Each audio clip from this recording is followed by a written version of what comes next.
अगर आप भी बनाना चाहते हैं बैगन का टेस्टी भरता तो बने रहिए हमारी वीडियो के साथ। नमस्कार, मैं हूँ मिथिलेश राजभर और आप लोग देख रहे हैं मिथिलेश की रसोई यूट्यूब चैनल। अगर हमारी वीडियो पसंद आती है तो एक लाइक कीजिएगा, शेयर कीजिएगा और हमारे चैनल को सब्सक्राइब नहीं किया है तो सब्सक्राइब कर लीजिएगा और साथ में नोटिफिकेशन बेल को दबाकर ऑल पर क्लिक कर दीजिएगा ताकि नई वीडियो की नोटिफिकेशन आपको हमेशा मिलती रहे। आइए चलिए बढ़ते हैं वीडियो की तरफ। तो ये हम सामग्री दिखा देते हैं। ये हमने लहसुन छील कर रख लिया है और ये ढेर सारी हमने मिर्ची ले रखी है। आप मिर्ची उतना ही डालें आप जितना तीखा खा सकते हैं। और हमने प्याज छील कर ले रखी है और टमाटर ले रखे हैं और धनिया को साफ़ कर लिया है और 2 बैगन है। ये बैगन थोड़े सूखे हुए हैं, आप ताज़े बैगन लीजिए।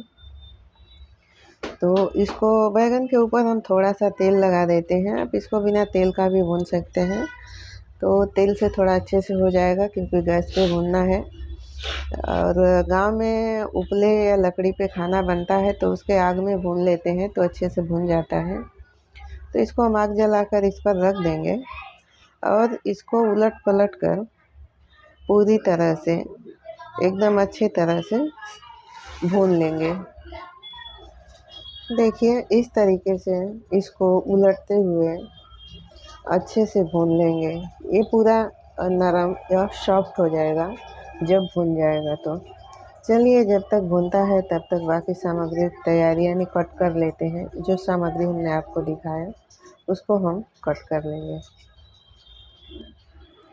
अब ये जो टमाटर है लगभग भुन चुका है, तो जिधर से थोड़ा नहीं भुना है कच्चा लग रहा है तो हम इसको इस तरीके से खड़ा करके अच्छे से रख देते हैं ताकि जो बाकी होगी भून जाए। देखिए इस तरीके से चेक करेंगे तो ये बिल्कुल सॉफ्ट हो गया है, एकदम नरम हो गया है।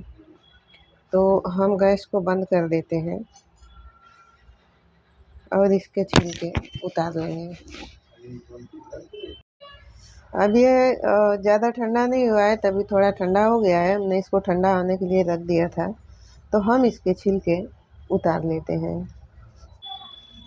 ये बैगन को हमने छील लिया है और देखिए तो ये ज़्यादा गर्म है तो इसलिए हम इसको चम्मच से फोड़ कर देख रहे हैं। हाथ फोड़ने से हाथ जलता है, तो इस तरीके से हम इसको देख लेते हैं। इसके हम डंठल निकाल लेते हैं और इसको भूनने से पहले हमने चेक करके भुना था ताकि इसमें कीड़े वगैरह ना लगे हों, छेद वेद ना हो। तो भुनने से पहले चेक कर लीजिए कि छेद वगैरह ना हो। फिर भी भुनने के बाद भी इसको देखना एकदम आवश्यक है क्योंकि बैगन है, बैगन में कीड़े वगैरह होते ही हैं। तो ये हमने इसको अच्छे से देख लिया, इसमें कीड़े नहीं हैं। इसी तरीके से दूसरे वाले को भी छीलकर अच्छे से चेक कर लेंगे। तो उसी प्रोसेस से हम दूसरे वाले बैगन को भी छील लिए हैं और उसको भी चेक कर लिए हैं। देखिए एकदम अच्छा है। तो चलिए अब इसको बनाना शुरू करते हैं। ये हमने गैस पे कढ़ाई रख दिया है, गर्म हो चुका है। तो हम इसमें तेल डाल लेते हैं। तो तेल गरम होने देते हैं। देखिए तेल जो है गरम हो चुका है, उसमें से बुलबुले उठ रहे हैं। तो ये जो लहसुन है और मिर्ची है हमने इसको कूट लिया है। आप इसको चाहें तो पतला पतला मतलब बारीक बारीक कट करके डाल सकते हैं। हमने इसलिए कूटा है कि ताकि ये बराबर तीखा सब में मिल जाए। तो इसको हम थोड़ा सा भून लेते हैं, तभी 1 मिनट के लगभग। इसका कलर चेंज नहीं करना है, इसका कच्चापन निकालना है। आप चाहें तो इन सारी चीज़ों को कट करके कच्चा मिलाकर खा सकते हैं क्योंकि कच्चा भी बनता है, लेकिन हमको कच्चा अच्छा नहीं लगता है, इसलिए हम इसको भून रहे हैं। तो हम प्याज को डालकर भून लेंगे 1 से 2 मिनट तक। इसका भी कलर चेंज नहीं करना है, थोड़ा भूनना है ताकि इसका भुना हुआ स्वाद आए। तो ये प्याज जो है अब भुन चुका है, तो हम इसमें टमाटर और धनिया को डालकर 1 मिनट तक चलाते हुए भून लेते हैं। इसको हम चलाते हुए भून लेते हैं। टमाटर को गलाना नहीं है और 1 मिनट तक भून लेते हैं और थोड़ा चाहें तो और ज़्यादा भी भून सकते हैं। तो ये भून चुका है और कच्ची धनिया हमको अच्छी नहीं लगती, इसलिए हमने इसमें मिला के भून लिया है। अगर आपको कच्ची धनिया पसंद हो तो आप कच्ची धनिया मिला के खाएँ। ये जो भुने हुए बैंगन थे इसको हमने इसमें डाल दिया है। तो इसको चलाते हुए मसल कर अच्छे से मिला देंगे और आप चाहें तो मिलाने से पहले हाथ से इसको अच्छे तरीके से मसल लें। मैं हाथ से नहीं मसलती हूँ क्योंकि बैंगन लगता है तो बहुत खुजली आता है मुझे, इसलिए। तो देखिए इस तरीके से इसको मसलते हुए अच्छे से मिला लेंगे और इसको 4 से 5 मिनट तक पकाएंगे।